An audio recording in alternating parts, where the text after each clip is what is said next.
Hola, soy Hugo Alejandro Concha, investigador del Instituto de Investigaciones Jurídicas. Me da mucho gusto estar con ustedes para platicar en una cápsula más de este MOOC tan interesante de delitos de corrupción. Yo voy a platicar básicamente de la publicidad y la rendición de cuentas en las investigaciones que se hacen por hechos de corrupción. ¿Cuál es la regla? ¿Cómo se tiene que proceder? Son preguntas de lo más relevantes en estos momentos, sobre todo por las investigaciones y los procesos que se están llevando a cabo con el juicio de Odebrecht, con Lozoya, etcétera, etcétera. Y tendremos más seguramente en los meses venideros. La Ley Federal de Transparencia y Acceso a la Información es el instrumento jurídico que regula exactamente lo que debe de suceder en materia de publicidad y de rendición de cuentas. Sin embargo, la propia ley establece una tensión que no es fácil de resolver. Como ustedes saben, hay cierto tipo de información que se va a considerar reservada. Eso quiere decir que la propia ley establece cuándo la ley no debe ser puesta a disposición pública porque al hacerlo se pone en riesgo un bien superior.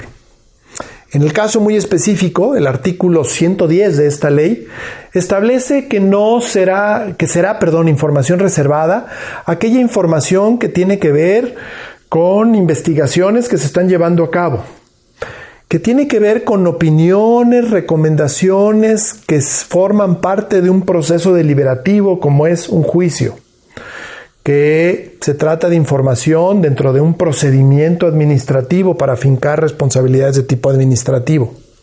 Asimismo, cuando afecta derechos del debido proceso legal, por estar revelando cosas, a lo mejor se tiene que proteger a las víctimas y al revelar la información ponemos al descuido sus nombres.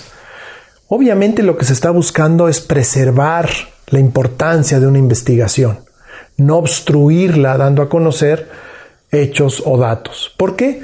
Porque muchas veces los medios de comunicación hacen lo que en el mundo se conoce como juicios mediáticos. Llevan a conclusiones mucho más rápidos de lo que va a llevarse a cabo en el juicio propiamente penal, donde un juez será el que determine si existieron los hechos, si estos se comprobaron a través de pruebas y por lo tanto se puede constatar que se cometió un delito y se puede sancionar la conducta.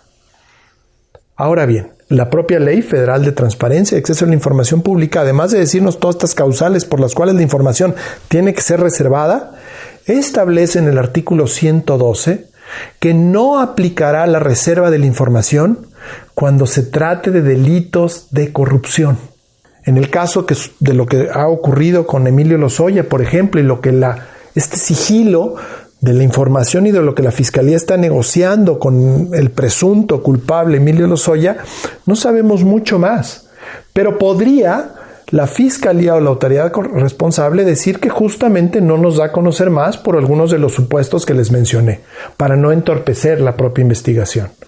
Y por otro lado, hemos alegado muchas otras personas que están obligados a darnos a conocer más lo que ocurre y lo que se negocia, justamente por haber ahí un delito que tiene que ver con la corrupción, como es el delito de cohecho, uno de los cuales, o a través de los cuales se le acusaba a esta persona de haber cometido. Total, los países, la verdad, tienen historias muy distintas de cuándo se privilegia más reservar la información o cuándo al revés se prefiere abrirla. Creo yo que en términos generales, aventurarse por abrir la información suele traer mejores resultados. ¿Por qué? Porque de inmediato esto ayuda a tener un aliado muy importante, a la opinión pública. El mantener el sigilo, el mantener el secreto, se presta, sobre todo en países donde los sistemas de justicia ya han tenido mala fama, mal desempeño, se presta a pensar que se está dando complicidad o que se está justamente cayendo en la tapadera de los delitos. Entonces muchas veces la idea mejor es abrirlo. De hecho, el Sistema Nacional Anticorrupción, un poco lo que buscaba con el Comité Coordinador era eso, darle más publicidad a los grandes casos de corrupción para a través de eso poder coordinar muy bien a las distintas entidades o entes que participan en este tipo de investigaciones. Lo que la Auditoría Superior de la Federación en México ha hecho en sus investigaciones de cuenta pública en años pasados, que gracias a investigaciones periodísticas conocimos los ciudadanos en lo que conocemos como la estafa maestra, fue un muy buen ejemplo de lo que acabo de decir. La Auditoría Superior de la Federación revelando cómo se mal manejaron los recursos públicos, se triangularon y se creó todo este fenómeno que hemos conocido como la estafa maestra. En fin, esperemos que en nuestro país lleguemos a procedimientos mucho más refinados y a criterios claros y públicos sobre cuál es el mejor camino justamente para combatir la corrupción. Después de tantos años en que hemos padecido este mal, mi opinión es que entre más abierta la hagamos, traerá muchos mejores resultados. Por su atención les agradezco. Hasta la próxima.